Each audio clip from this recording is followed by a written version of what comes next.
देखो, भगवान केवल भावों के भूखे हैं। ना वो ये देखते हैं कि आपने हाथ धो के स्नान करके पूजा की है या नहीं।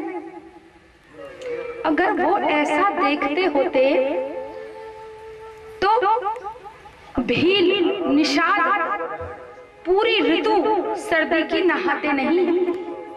ऐसा वर्णन है।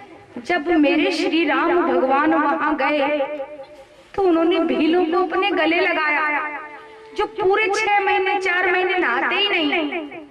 तो भगवान अगर ये देखते, कई बार माताएं बहनें कहती हैं, दीदी हमारे घर में विपत्ति आ गई, हमारी बहू ने बिना नहाए भागवत जी छू ली। नहीं छूना चाहिए। हम ये नहीं कह रहे कि इसका मतलब ये है कि तुम अब नहाओ धो मत, मन चाहे बैठो पूजा पाठ करो, लेकिन अगर तुमने भाव बस गलती से या प्यार में डूब के छू ली तो मेरे प्रभु ये नहीं देखने वाले, वो आपकी पुकार पर दौड़े आए हैं। जब कष्ट होता है ना भक्तों, भगवान चले आते हैं। केवल उन्हें आपके दिल की पुकार चाहिए। उन्हें इस बात से मतलब नहीं कि आप कितने स्वच्छ हैं, उन्हें इस बात से मतलब है कि आपका मन कितना सच है। अच्छा बोलो, फिर बात आगे आई कि चलो लाडली जी, भगवान ज्ञान देखते होंगे। तो गजराज हाथी कितना पढ़ा लिखा था, कितने डिग्री ले रखी थी उसने। He was Pandit? No, no my dear, he was not a learning being. वो तो जानवर की योनि में था, पशु की योनि में था, हाथी था। भगवान उसकी पुकार पे भी चले। अच्छा, जाति तो देखते होंगे कि कौन उच्च जाति का है, कौन ब्राह्मण है, कौन ठाकुर है। तो प्यारे भक्तों, मुझे बात याद आ गई, दृष्टांत याद आ गया विदुर जी का। विदुर जी को भरी सभा में दुर्योधन ने अपमानित करके निकाल दिया, और आज द्वारकाधीश का डोला आ रहा है नगर में, झांकी आ रही है, सब दर्शन कर रहे हैं। विदुर जी अपनी पत्नी के साथ कुटिया बना के अलग रहते हैं। उन्हें भगवान की याद आई, कह रहे हैं मैं जाऊं द्वारकाधीश नाथ के दर्शन कर लूं। पत्नी बोली, स्वामी हमें तो राजमहलों से निकाल दिया गया, राजमहलों में तो हम जा नहीं सकते। स्वामी इतनी भीड़ में कहाँ कन्हैया हमें दिखाई पड़ेंगे, कहाँ उनकी नजर हम पे जाएगी। विदुर ने कहा, क्या हुआ देवी, अगर वे मुझे ना देख पाए तो क्या हुआ, मैं तो एक झलक उनको देख लूंगा, और त्रिलोकीनाथ है वो, देख लेना, वो मेरी पुकार सुनेंगे, एक निगाह भर के मुझे देखेंगे जरूर। आज विदुर इस भाव को लेके दर्शन को चल दिया।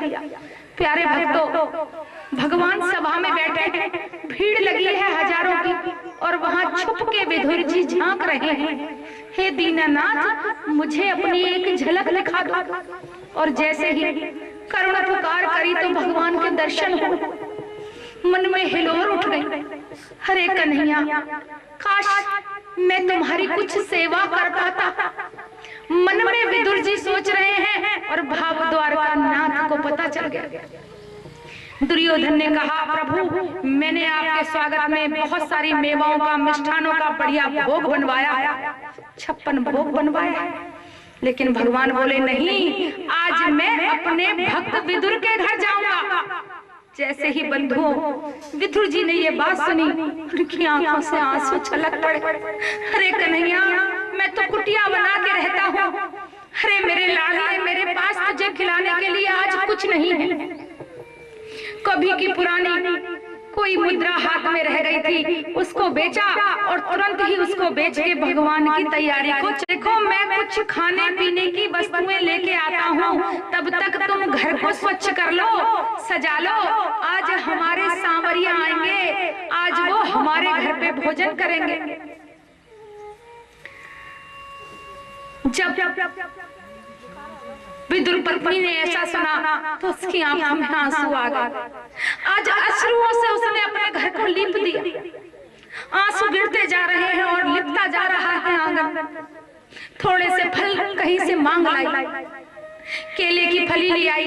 भगवान आप कहीं ऐसा ना हो जब तक वो भोजन की तैयारी में जाए तब तक कहीं आप आ गए तो। और हुआ भी ऐसा ही भक्तों, भगवान आ गए। आज विदुरानी ने देखा, विदुरानी भाव विभोर हो गई, अश्रुधारा आंखों से बह गई और आंसुओं से भगवान के चरण धुला दिए। प्रेम में इतनी पागल हो गई कि बिछाने को आसन भी नहीं, अपनी चुंदरी बिछा दी। जो ओढ़नी रखी थी उसी को आधी बिछाई, आधी को लपेट के बैठी है। होश ही नहीं रहा।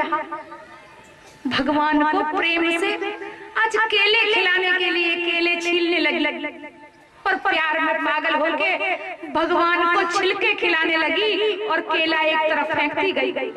कन्हैया ने देखा मेरी भगत मेरे प्यार में डूब चुकी है, माता को इतना ही होश नहीं कि क्या खिला रही है और मैं प्यार का निरादर कैसे कर सकता हूँ।